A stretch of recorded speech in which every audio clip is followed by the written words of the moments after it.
ठंड में गांव की बहू का छत, शहरी बहू का हीटर में सोना। छत पर कपड़े डालते हुए आशा और शोभा। आशा बहन, क्या सोचा है, कब करोगी अपने बड़े बेटे की शादी?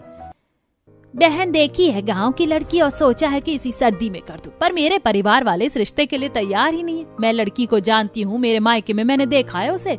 लड़की बहुत संस्कारी और कामकाजी है और मेरी भाभी भी बता रही थी लड़की बहुत गुणी है। फिर तो बहुत अच्छी बात है। बस इसी सर्दी में अपने बड़े बेटे के हाथ पीले कर दो ताकि तुम्हें कामों से छुट्टी मिल सके। आखिर कब तक तुम अकेले घर संभालोगी? आशा जब छत पर अपनी पड़ोसन से बात कर रही होती है तो काजल अपनी माँ की बात सुन लेती है।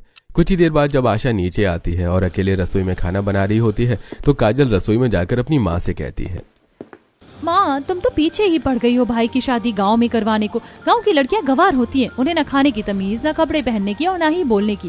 गांव की लड़की आएगी तो हम सबकी इंसल्ट होगी। मैं भी गांव से ही हूँ, और रही गांव की बात तो अब गांव गांव जैसा नहीं रहा। और मैंने जो तेरे भाई के लिए लड़की देखी है ना, उसे बचपन से देखती आ रही हूँ। ऐसी लड़कियां चिराग लेकर ढूंढेगी अपने भाई के लिए तो भी नहीं मिलेंगी तुझे। आज रात को मेरा बेटा घर आ रहा है, मैं खुद उससे बात करूंगी। मुझे अपनी परवरिश पर पूरा भरोसा है, मेरा बेटा मेरी बात नहीं नकारेगा। अपनी माँ से बात करके काजल का मुंह बन जाता है और वो गुस्से में अपने कमरे में चली जाती है। कुछ ही देर में विनोद अपने दोनों बेटों के साथ घर आते हैं।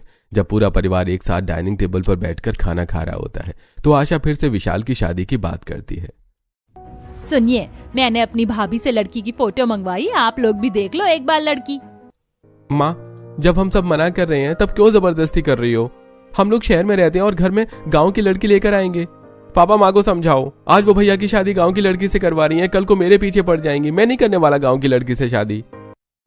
मैं तेरी करवा भी नहीं रही हूँ, वैसे भी तू मेरी नहीं सुनता है। और घर में गांव की लड़की का भी होना जरूरी है। शहरी लड़कियां इतनी समझदार नहीं होती जितनी गांव की होती हैं। गांव की लड़कियां भोली के साथ साथ चालाक भी होती हैं, घर संभालना जानती हैं, हर तरह का खाना बनाना जानती हैं, कैसे रिश्तेदारी निभानी है सब पता होता है उन्हें। शहरी लड़कियों को तो बस शॉपिंग करना, मेकअप करना आता है। घर में कोई तो हो घर संभालने वाली।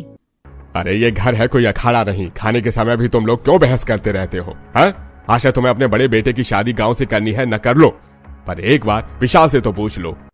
विनोद के कहने पर अब आशा विशाल की तरफ देखती है और अपनी माँ का उदास चेहरा देखकर विशाल सबसे कहता है, मुझे माँ की पसंद मंजूर है। मैंने आज से पहले कभी माँ का दिल नहीं दुखाया, तो फिर आज कैसे दुखा दूं? अगर माँ मेरी शादी गांव की लड़की से करवाना चाहती है तो उसके पीछे उन्होंने कुछ सोचा ही होगा। माँ, मुझे मंजूर है और अब मेरी आप सबसे विनती है कि इस बार में अब बात नहीं होगी।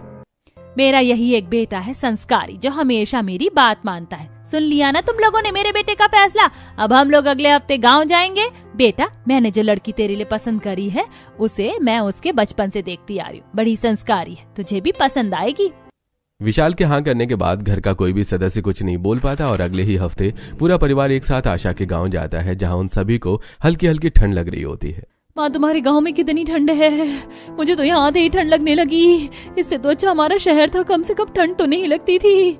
अरे बेटा, ठंड का महीना शुरू हो गया है, गांव में शहर से ज्यादा ठंड होती है। रुको, मैं अभी तुम लोगों के लिए शॉल निकाल देती हूँ।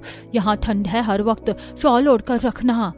हाँ माँ, थोड़ा जल्दी निकाल देना, मुझे तो वैसे भी ठंड बर्दाश्त नहीं होती। और तुम जिस लड़की के बारे में बता रही थी सपना, उसके घर भी जाना है रिश्ता लेकर। मेरे विशाल ने शादी के लिए हाँ कर दी है। बस एक बार रिश्ता लेकर चली जाऊं तो अगले ही महीने शादी की डेट डाल दूंगी। ठंड में मुझसे काम नहीं हो पाता, अब घर में एक बहू चाहिए मुझे भी। हाँ अच्छा, तू फिक्र मत कर, मैंने लड़की वालों से बात करी है, उन्हें भी इस रिश्ते से कोई एतराज नहीं है। कल ही चले जाना रिश्ता लेकर। आशा जब अपनी माँ से बात कर रही होती है तो बाकी लोग उनकी बातें सुनकर मुंह बनाकर घर में चले जाते हैं और अगले दिन आशा अपने पूरे परिवार के साथ सपना के घर उसका हाथ मांगने जाती है। आशा, तुम शहर में रहती हो और हम गांव में। मेरी बेटी के लिए तुम खुद रिश्ता लेकर आई, इससे बढ़कर मेरे लिए और क्या हो सकता है? पूरे गांव में तुम्हारा नाम है। तुम्हारे घर तो आंख बंद करके मैं अपनी बेटी की शादी करवा सकती हूँ। ये लो दीदी, मैंने आपसे पहले कहा था मेरे आने का कोई फायदा ही नहीं। मुझसे ज्यादा आपको जानते हैं इस गांव में लोग। और अब रिश्ता पक्का हो गया तो मुंह मीठा करवा दो। और मैं तो कहती हूँ अब दोनों बच्चों की शादी भी चटमंगनी पट ब्याह कर दो। अरे दीदी, आपने तो मेरे मुंह की बात छीन ली। मैं तो खुद यही कह रही हूँ। मैंने तो पंडित जी से बात भी कर रखी है, उन्होंने अगले महीने की तारीख निकाली है। रिश्ता पक्का होने पर आशा सभी का मुंह मीठा करवाती है। देखते ही देखते कुछ हफ्ते बीत जाते हैं और अगले महीने सपना और विशाल की शादी हो जाती है। सपना नवंबर की ठंड में शादी करके अपने ससुराल आती है, जहां सभी घर वालों ने शॉल स्वेटर पहना होता है और फिर भी उन्हें ठंड लग रही होती है। माँ, इस बार तो ठंड जल्दी आ गई है, जल्दी से भाभी का गृह प्रवेश कराओ, बहुत ठंडी हवा चल रही है, मेरी भाभी को भी ठंड लग रही होगी। सही बोला भैया आपने, हम तो अंदर हैं फिर भी हवा लग रही है। भैया और भाभी तो दरवाजे पर ही खड़े हैं। भैया ने तो फिर भी मोटी शेरवानी पहनी है, पर भाभी ने तो कुछ नहीं डाल रखा। अब ठंड है तो ठंड तो लगेगी ही बहू, बस 5 मिनट और रुकना होगा, मैं तेरी आरती उतार लूं, उसके बाद तू दाएं पैर से कलश गिराकर अंदर आ जाना, फिर बाकी की रस्में होती रहेंगी। पहले हम दरवाजा बंद करेंगे। सुबह शाम इतनी ज्यादा ठंड लगती है कि अब तो कुछ काम भी नहीं हो पाता। इतना बोलकर आशा अपनी बहू का गृह प्रवेश करवाती है और कुछ ही देर में सपना अपने कमरे में जाती है, जहां वो आराम से बिस्तर पर बैठ जाती है। जब अब विशाल कमरे में आता है तो सपना को बिना शॉल स्वेटर कंबल लिए बिस्तर पर बैठा देखकर उससे कहता है, अरे सपना, तुम कौन सी मिट्टी से बनी हो, तुम्हें ठंड नहीं लग रही? अरे भाई, या तुम्हें अनकंफर्टेबल फील हो रहा है? हमारे घर में कितनी ज्यादा ठंड है, मुझे तो कब कभी छूट गई। आप लोगों को कितनी ज्यादा ठंड लग रही है? इतनी ठंड तो है भी नहीं। यही मौसम तो अच्छा लगता है, जब ना तो ठंड होती है और ना ही गर्मी। खैर, मैं बहुत थक गई हूँ, मैं सोने जा रही हूँ। अब दोनों नाइट ड्रेस में बेड पर आते हैं, जहां सपना बिना कंबल लिए बिस्तर पर लेट जाती है और ये देखकर विशाल को काफी अजीब लगता है। विशाल कंबल ओढ़कर सो जाता है। आधी रात को जब विशाल की आंख खुलती है तो वो सपना को बिना कंबल के देखकर उसे कंबल से ढक देता है, पर कुछ ही देर बाद सपना को गर्मी लगती है और वो कंबल फेंक देती है। जरूर इन्होंने ही मुझे कंबल उड़ाया होगा, कितनी गर्मी लग रही है। पंखा भी बंद है, खिड़की दरवाजे भी बंद है, कुछ बोल भी नहीं सकती, ससुराल है ये। सपना को गर्मी महसूस होती है, पर वो किसी से कुछ नहीं कहती और अगली सुबह जल्दी उठकर नहा धोकर ठंडे पानी से रसोई में काम करती है। रसोई से कोई आवाज सुनकर सबसे पहले काजल और आशा की आंख खुलती है और वो दोनों नाइट सूट पर शॉल ओढ़े रसोई में आती हैं। सपना को ठंडे पानी से काम करता देखकर उससे कहती हैं, अरे भाभी, आपको ठंडे पानी से काम करने की क्या जरूरत थी? हमने रसोई में भी गीजर लगा रखा है, पानी गर्म आता है। रुको, मैं अभी चालू कर देती हूँ। सारी गलती मेरी है, मैं तो भूल ही गई थी कि आज तेरी पहली रसोई है और ससुराल में पहला दिन भी मुझे रात को ही गीजर ऑन कर देना चाहिए था और तुझे बता देना चाहिए था। मेरी वजह से तुझे ठंडे पानी से बर्तन धोना पड़ा और काम करना पड़ा। अरे आप दोनों चिंता क्यों कर रही हैं? पानी इतना भी ठंडा नहीं है। इतने ठंडे पानी से तो मैं सुबह 4 बजे अपने मायके में नहाती थी और 5 बजे सारा काम खत्म करके 6-7 बजे तक मंदिर जाती थी। सही कहते हैं लोग, गांव के लोगों को तो ठंडी नहीं लगती। करो भाभी, हाँ भी ठंडे पानी से काम। जब तबीयत खराब होगी ना, तब पता चलेगा कि शहर में कितनी ठंड है। इतना बोलकर काजल वहां से चली जाती है और आशा भी। इसके बाद सपना सभी के लिए खाना बनाती है और जब सब नहा धोकर नाश्ते के टेबल पर आते हैं तो सपना के हाथ का खाना खाते हैं तो उसकी तारीफ करते हैं। अरे वाह बहू वाह, गाजर का हलवा, सरसों का साग, मक्के की रोटी ये सब तो खाने में सर्दी में मजा ही आ जाता है और ये सर्दी वाला ही खाना है। सर्दी में अगर इतना अच्छा और गरम खाना खाने को मिल जाए तो बात ही क्या है। और ये गरम गरम चाय पीकर मजा आ गया। अरे गांव की लड़की है, इसीलिए उसे पता है सर्दियों में क्या खाया जाता है। शहरी लड़कियों को कहाँ आता होगा बाजरे और मक्के की रोटी बनाना। अब समझ में आया क्यों घर में मैं अपनी बड़ी बहू गांव से लेकर आई हूँ। माँ, आपका जवाब नहीं, बहू तो गांव से लेकर आई है, पर मुझे गांव मत भेजना, मैं गांव में नहीं रह पाऊंगी। अरे भाई तू चिंता मत कर, तेरी शादी वहीं होगी जहाँ तू बोलेगा। अब खाना खा। पूरा परिवार हंसी मजाक करते हुए खाना खाते हैं। इसी तरह 2 दिन बीत जाते हैं और रात को जब भी सपना अपने कमरे में सोने जाती तो विशाल खिड़की पंखा सब बंद कर देता और अपने साथ अपना सपना को कंबल भी उड़ा देता, जिस वजह से उसे काफी गर्मी लगती है। एक रात वो पंखा चला लेती है, जिस वजह से विशाल को ठंड लगती है और वो पंखा बंद कर देता है। अरे पता नहीं इसे कितनी गर्मी लगती है, बताओ जरा, इस समय कौन पंखा चलाकर सोता है? अरे आपने फिर से पंखा बंद कर दिया, मुझे गर्मी लग रही है और मच्छर भी काट रहा है, थोड़ी देर चलने दो ना। आप तो वैसे भी कंबल ओढ़कर सो गए ना। अरे कंबल ओढ़ रहा हूँ तो ठंड नहीं है क्या? अगर तुम्हें इतनी गर्मी लग रही है ना तो एक काम करो, तुम छत पर जाकर सो जाओ, और पर मैं पंखा नहीं चलने दूंगा। आपके साथ तो एक कमरे में सोना ही मुश्किल है। ठीक है, मैं जा रही हूँ छत पर ही सोने, वैसे भी मुझे छत पर ही सोना पसंद है। ठंड के महीने में भी सपना को गर्मी लग रही होती है और विशाल को ठंड, इसलिए रात को दोनों पति पत्नी के बीच बहस होती है और विशाल के कहने पर सपना हाथों में अपना बिस्तर और तकिया लेकर छत पर सोने के लिए चली जाती है। चलो जी, अब मैं आराम से सो पाऊंगी। गांव की याद आ गई। गांव में भी तो मैं सर्दियों में अपनी बहन के साथ ऐसे ही छत पर सोया करती थी। अगर मेरी बहनें भी मेरे साथ होती तो सोने में और अच्छा लगता। इतना बोलकर सपना खुली छत पर अपना बिस्तर लगाकर आराम से सो जाती है और सुबह उसकी पड़ोसन सुमित्रा जब छत पर तुलसी को पानी देने आती है तो सपना को छत पर सोता देखकर हैरान हो जाती है। और सुबह 11 बजे जब आशा गली में सब्जी ले रही होती है तो वो इस बारे में आशा को बताती है। आशा बहन, मैंने तो सुना है कि गांव की लड़कियां बड़ी शरीफ होती हैं, पर लगता है तुम्हारे बेटे बहू के बीच कुछ अनबन चल रही है। बताओ, इतनी रात को तुम्हारी बहू बिना कंबल चादर के खुली छत में सो रही थी। उसे कितनी ठंडी लग रही होगी। अपने बेटे से बात करो, ऐसा ना क्या करे, वो ठंड का मौसम है। क्या मेरी बहू रात को ठंड में छत पर सोई? मैं बात करती हूँ। अपनी पड़ोसन की बात सुनकर आशा सदमे में पड़ जाती है और अब उसके दिमाग में अपने छोटे बेटे की शादी का भी ख्याल आता है और रात को खाना खाते हुए वो सबसे कहती है, बहू, मुझे नहीं पता तुम दोनों के बीच क्या हुआ। अभी तुम्हारी नई नई शादी हुई है। शादी को सिर्फ 10 ही दिन हुए हैं और अभी से तुम दोनों में इतनी दूरियां आ गई कि इतनी ठंड में तुम छत पर जाकर सोई थी। सुमित्रा बहन बता रही थी मुझे। सोचो हमारी क्या इज्जत रह जाएगी। सुनिए जी, घर के हालात सही नहीं चल रहे। दिवाकर की भी शादी करवा देते हैं। माँ, आप मेरी शादी की चिंता मत करो। मैं किसी को पसंद करता हूँ, मैं उसी से शादी करूंगा। अरे चलो भाई, इससे बताई तो अपनी पसंद है। अगर हमें पहले पता होता तो दोनों भाइयों की शादी एक ही साथ कर देता। पापा, मैं बताना चाहता था पर उस समय माँ गांव की लड़की लाना चाहती थी। मैं डर गया था, बस इसलिए नहीं बताया। उसकी फैमिली तो कब से मेरे पीछे पड़ी हुई है। अब जब बात घर में छिड़ गई है तो लगे हाथ आप लोग लड़की वालों से मिल ही लो, लड़की देख लो और हमारी भी शादी कर दो। ठीक है, तुझे जिससे शादी करनी है तू कर। और बड़ी बहू, घर में अब तेरी देवरानी आने वाली है। तू इस घर की बड़ी बहू है, थोड़ी समझदार बन, समझी? आशा दिवाकर की शादी के साथ सपना को भी कुछ बातें अच्छे से समझा देती है, पर सपना के पल्ले कुछ नहीं पड़ता। वहीं पूरा परिवार दिवाकर का रिश्ता लेकर निशा के घर जाते हैं।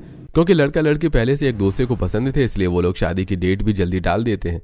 इसी तरह 20 दिन और बीत जाते हैं और 20 दिन के अंदर निशा और दिवाकर की शादी हो जाती है गृह प्रवेश के दौरान। कितनी ज्यादा ठंड हो रही है। दिसंबर की ठंड तो मुझसे बर्दाश्त ही नहीं होती। कुछ दिनों में जनवरी भी आ जाएगी, पता नहीं ये ठंड कब जाएगी। माँ, जल्दी से गृह प्रवेश करवा दीजिए। माँ, छोटी भाभी बड़ी भाभी से कितनी अलग है ना। जब बड़ी भाभी आई थी तो उन्हें जरा भी ठंड नहीं लगी, पर छोटी भाभी को देखो कितनी ठंड लग रही है, जबकि इन्होंने शॉल भी ले रखा है। बेटा, सबका शरीर अलग होता है। बहू गांव की है, काम काज, ये शरीर में फुर्ती है, इसीलिए उसे ठंड कम लगती है। अच्छा चलो बहू, अपने दाहिने पैर से कलश गिराकर अंदर आ जाओ। गृह प्रवेश होने के बाद निशा और दिवाकर अपने कमरे में जाते हैं, जहां निशा को इतनी ज्यादा ठंड लगती है कि वो सामने रखा हीटर चलाकर कंबल में घुस जाती है और उसे फिर भी ठंड लग रही होती है। अरे निशा, हीटर के पास बैठी हो, कंबल के अंदर, फिर भी इतना कांप रही हो। माना कि ठंड ज्यादा है पर इतनी भी नहीं जितना तुम कांप रही हो। चुप करो तुम। तुम्हें ठंड नहीं लगती तो क्या ठंडी नहीं है क्या? एक कंबल और निकालो। मैं अपने मायके में 2 रजाई लेकर सोती थी और 2 हीटर चलाकर। इसमें मेरा कुछ नहीं होगा। अगर तुमने मुझे एक और कंबल और हीटर नहीं चलाकर दिया तो सुबह तक मेरी तबीयत खराब हो जाएगी। अरे अरे अरे, तुम्हें बीमार होने की जरूरत नहीं है। मैं अभी एक और कंबल निकाल देता हूँ और हीटर भी, पर तुम हीटर अपनी तरफ चलाकर सोना और दोनों कंबल भी तुम ही ओढ़ना, क्योंकि मुझे इतनी गर्मी बर्दाश्त नहीं होगी। इतना बोलकर दिवाकर अपने कमरे की अलमारी खोलकर एक कंबल और हीटर निकालकर निशा को दे देता है, जिसके बाद निशा सोफे पर अपना बिस्तर लगाती है और दोनों ही हीटर टेबल पर रखकर अपनी तरफ करके चला लेती हैं और 2 कंबल ओढ़कर आराम से लेट जाती हैं। अगर तुम्हें अभी भी ठंड लगे तो मुझे बता देना, मैं तुम्हारे पास आ जाऊंगी कंबल लेकर और हीटर भी तुम्हारी तरफ कर दूंगी। अब जाकर मुझे थोड़ी सी राहत मिल रही है। जहां निशा ठंड से परेशान होकर 2-2 हीटर और 2 कंबल ओढ़कर सोती है तो वहीं कंबल ओढ़ने की वजह से सपना को पसीना आने लगता है। सुनो जी, ये कंबल मुझ पर मत डालो, अपने पास ही रखो। मुझे गर्मी लग रही है। ना पंखा चलाने देते हो, ना ही बाहर जाने देते हो। कहीं ऐसा ना हो गर्मी से मैं परेशान हो जाऊं। यार सपना, मैंने तुम्हें कब रोका है? मैं तो कहता हूँ छत पर जाकर सो जाओ, मेरी नींद खराब मत करो। तुम्हें घर में रहना होता है पर मुझे तो ऑफिस जाना होता है ना। छत पर जाऊंगी सोने तो फिर कोई देख लेगा और माँ जी से शिकायत कर देगा। मैं क्या करूं? एक काम करो, छत पर जाकर सो जाओ। मैं सुबह 5 बजे जाकर तुम्हें उठा दूंगा। लोगों को उठने से पहले ही तुम नीचे आ जाना। इस तरह हम दोनों की नींद पूरी हो जाएगी। सपना को अपने पति का आइडिया पसंद आता है और वो फिर से अपना बिस्तर तकिया लेकर छत पर जाती है और छत पर अपना बिस्तर लगाकर आराम से लेट जाती है। आज तो अच्छी हवा चल रही है। अच्छा हुआ जो मैंने एक चादर ले ली। कितनी ठंडी हवा चल रही है। ऐसे मौसम में छत पर सोने का तो मजा ही कुछ और है। पर मेरे ससुराल वालों को इतनी ठंड लगती है कि पूछो ही मत। सपना छत पर आराम से एक चादर ओढ़कर सो जाती है। क्योंकि सपना गांव से होती है इसलिए उसे छत पर सोने की आदत होती है। तो वहीं ठंड से परेशान निशा हर वक्त हीटर चलाकर रहती है। आज निशा की पहली रसोई होती है जिसमें वो रसोई में भी हीटर को अपने साथ ले जाती है। और जब बर्तन धोने के लिए निशा पानी चालू करती है तो ठंडा पानी देखकर अपने घर वालों को आवाज देती है। ओह कितना ठंडा पानी है। ये लोग कैसे काम करते हैं। माँ जी, काजल, जेठानी जी, जल्दी से रसोई में आओ। क्या हुआ भाभी, इतनी ठंड में क्यों हमें बुला रही हो? और ये क्या 6 बज गए हैं, अभी तक आपने अपनी पहली रसोई के लिए खाना बनाना भी शुरू नहीं किया। और ये रसोई में हीटर क्या कर रहा है? माँ जी, रसोई में हीटर मैं लेकर आई हूँ। ठंड देख रही हैं आप कितनी ज्यादा है और पानी कितना ठंडा है। रसोई में जो गीजर लगा है वो खराब है क्या? माँ जी देखिए आपकी शहरी बहू, इसे कितनी ठंड लग रही है। ये तो रसोई में हीटर लेकर आ गई। पानी इतना भी ठंडा नहीं है। इतने ठंडे पानी से तो हम लोग नहाते हैं। दीदी आपके लिए पानी गर्म होगा पर मेरे लिए ठंडा है। माँ जी मुझे बहुत ठंड लग रही है। मैं दोपहर में अपनी पहली रसोई करूंगी। इस ठंडे पानी को छूकर तो मुझे बुखार ही चढ़ जाएगा। सपना बहू, ये सब क्या है? मैंने तुझे कितनी बार बोला, दिसंबर का महीना चल रहा है, ठंड आ चुकी है। अगर तेरी तबीयत खराब हो गई तो इसका जिम्मेदार कौन होगा? और बहू, तुम्हें इतनी ठंड तो बर्दाश्त करनी ही पड़ेगी। अब तुम जहाँ जाओगी वहाँ हम हीटर तो नहीं लगवा सकते।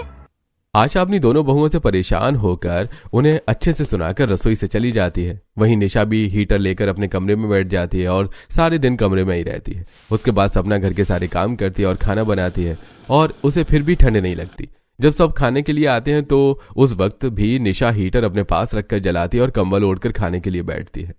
निशा ये सब क्या है? ठंड ज्यादा है पर इतनी भी ठंड नहीं है कि तुम खुद को कंबल में लपेट लो और हीटर के साथ घूमो। पता नहीं आजकल की लड़कियों को क्या ही हो गया है। गांव की लड़कियों को ठंडी नहीं लगती, वो ठंड में भी छत पर सोती हैं और शहरी लड़कियों के हाथ से हीटर ही नहीं छूटता।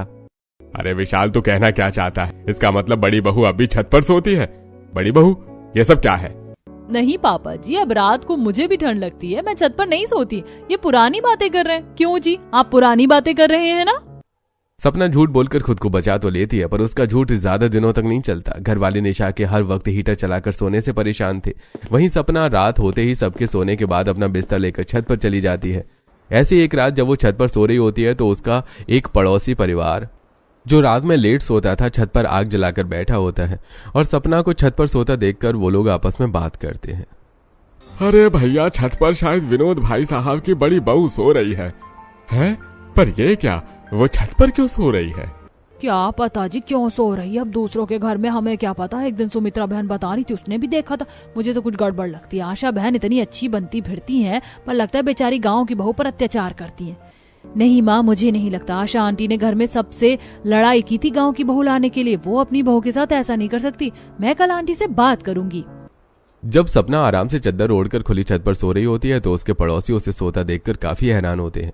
अगली सुबह जब आशा अपनी पड़ोसन के साथ बाजार जाती है तो सीमा और करिश्मा आशा से कहती हैं, आंटी आपको तो पता है मेरे पापा चपरासी का काम करते हैं, इसीलिए वो 11-12 बजे रात को आते हैं। और ठंड इतनी ज्यादा हो रखी है कि हम रात को छत पर आग जलाते हैं। आपको पता है कल रात को जब हम आग जला रहे थे तो हमने सपना भाभी को छत पर सोते देखा। कुछ बात हुई है क्या? वरना इतनी ठंड में तो कोई छत पर नहीं सोता। अरे नहीं बेटा, बात क्या होगी, दोनों पति पत्नी में कहा सुनी हो गई होगी। मेरी बड़ी बहू की आदत है नाराज होकर छत पर सोने की, पर मेरा बेटा जाकर उसे मना लेता है। तो बस कुछ देर ही छत पर सोने के लिए गई होगी। उसकी आंख भी नहीं लगी होगी, उससे पहले मेरा बेटा आ गया होगा उसे मनाने के लिए। फिर तो अच्छी बात है बहन, वरना हम लोग तो डर ही गए थे। आशा सीमा और करिश्मा से झूठ तो कह देती है पर खुद परेशान हो जाती है। जब वो घर आती है तो देखती है कि दोपहर को भी उनकी छोटी बहू 2 हीटर और 2 कंबल ओढ़कर सो रही है, जबकि उनकी बड़ी बहू बिना शॉल स्वेटर पहने अकेले घर के सारे काम कर रही है। मैं क्या करूं, एक बहू कुछ करती नहीं, उसे इतनी ठंड लगती कि हर वक्त हीटर चलाकर सोती है, और दूसरी बहू ऐसी है जो इस ठंड में भी छत पर सोना पसंद करती है, जिसकी वजह से लोग मुझे ताने देने की कोशिश करते हैं। क्या करूं, कैसे सुधारूं दोनों बहुओं को?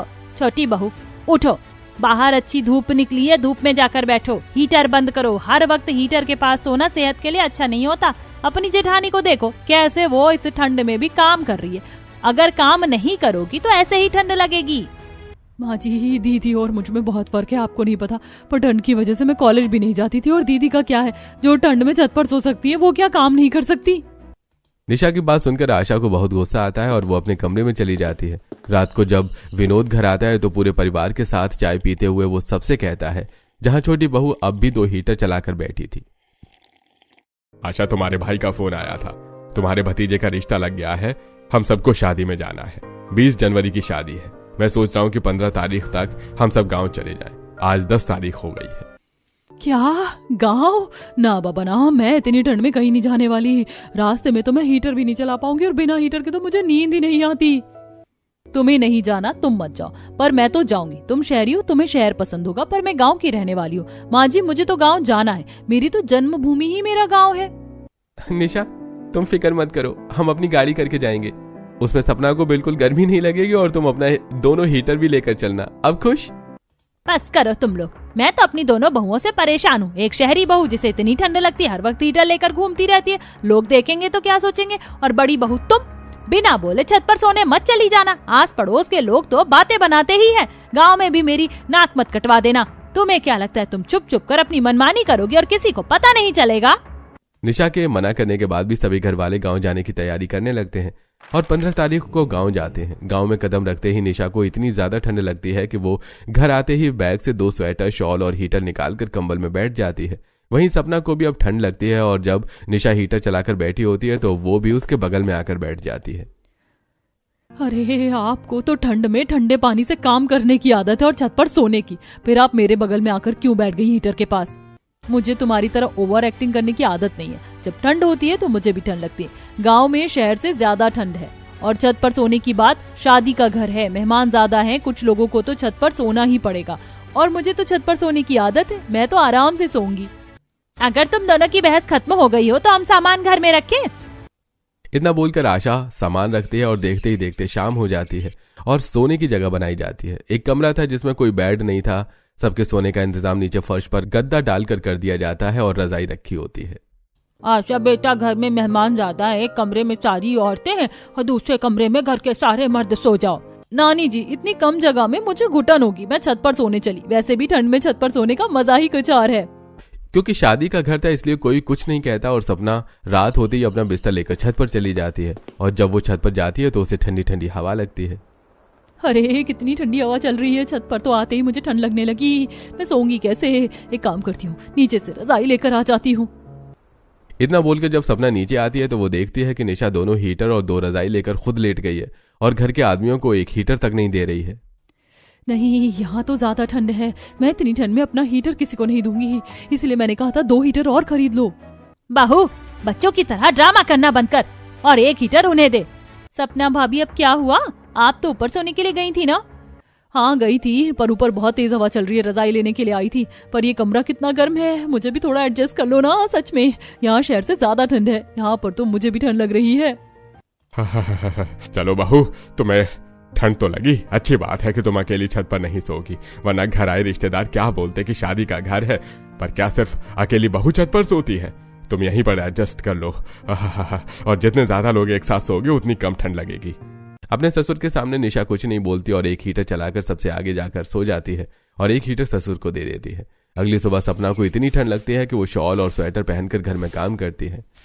बहू, छोटी बहू को तो हमेशा ही ठंड लगती है, इसीलिए वो हीटर में सोती है। पर तुझे कब से ठंड लगने लगी? तुझे तो छत पर सोने की आदत है ठंड में भी। माँ जी, मुझे भी ठंड लगती है, पर तब जब सच में ठंड होती है। शहर में इतनी ठंड नहीं है कि इंसान उसे बर्दाश्त न कर सके, पर यहाँ की ठंड बर्दाश्त से बाहर की है। मैंने सोच लिया कि अब मैं छत पर नहीं सोऊंगी। सपना तो गांव जाकर बदल जाती है, पर निशा का कुछ नहीं होता और इसी तरह कुछ महीने बीत जाते हैं। अब सर्दियां कम होने लगती हैं, जिस वजह से निशा भी हीटर चलाना बंद कर देती है और घर वालों के साथ काम पर लग जाती है। लिविंग हॉल में सास और दोनों बहुएं चाय पीते हुए। चलो, एक को गांव जाकर अकल आई और दूसरी को सर्दी जाने के बाद अब अगली सर्दी का इंतजार है। ये तो मेरा पहला साल था। नई जगह पर अक्सर ऐसा होता है। देख लेना, अगले साल मेरी वजह से किसी को कोई परेशानी नहीं होगी।